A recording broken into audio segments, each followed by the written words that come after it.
அமெரிக்காவுடனான போர் மீண்டும் தொடங்குறதுக்கு வாய்ப்பு இருக்குது என்று சொல்லி ஈரான் ராணுவம் தெரிவித்திருக்குது.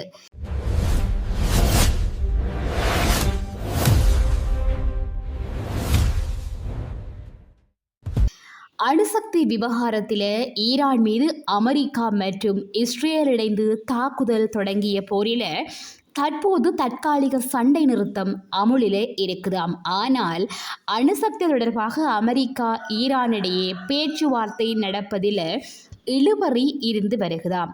மேலும் ஹார்மோஸ் ஜலசந்தி விவகாரத்தில் இரு நாடுகளிடையே பதற்றம் நீடித்து கொண்டு வருகிறதாம். அது மட்டுமல்லாமல் அமெரிக்காவுடன் ஒப்பந்தம் செய்யாவிட்டால் தாக்குதல் நடத்துவோம் என்று சொல்லி ஈரானை அமெரிக்க ஜனாதிபதி ட்ரம்ப் எச்சரித்தார். இதற்கிடையே புதிதாக ஒரு சமரச திட்டத்தை பாகிஸ்தான் மூலம் அமெரிக்காவிடம் வழங்கியது.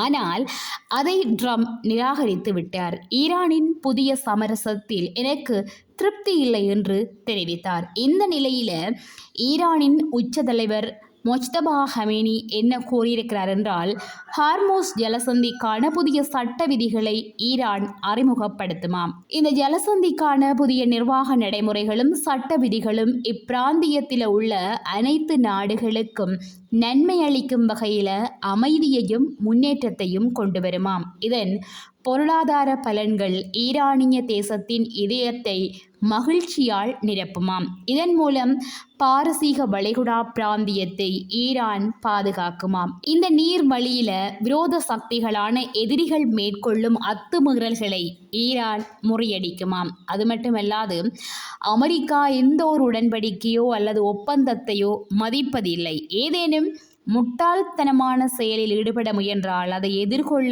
முழு தயார் நிலையில் இருக்கிறோம் என்றார். மேலும் ஈரானின் புரட்சிகர காவல்படையின் கடற்படை தலைமையகம் வெளியிட்ட அறிக்கையில் ஈரானின் உச்ச தலைவர் மொஜ்தபா ஹமேனியின் வரலாற்று சிறப்புமிக்க வழிகாட்டுதலின் அடிப்படையில் பாரசீக வளைகுடாவின் புதிய நிர்வாகத்தை நிர்வகிக்கும் சமன்பாடுகளும் விதிகளும் வகுக்கப்பட்டிருக்கிறதாம். அவை விரைவில் அமுல்படுத்தப்படும் என தெரிவித்திருக்கிறது. ஆக மொத்தத்தில் ஈரான் ஒரு எச்சரிக்கையை வெளியிட்டிருக்கிறது அமெரிக்காவிற்கு. இந்த காணொளி உங்களுக்கு பிடிச்சிருந்தா சப்ஸ்கிரைப் பண்ணிக்கொள்ளுங்க. இது போல மேலும் பல தகவல்களை தெரிந்து கொள்ள பெல் ஐக்கானை கிளிக் பண்ணி இணைந்திருங்கள்.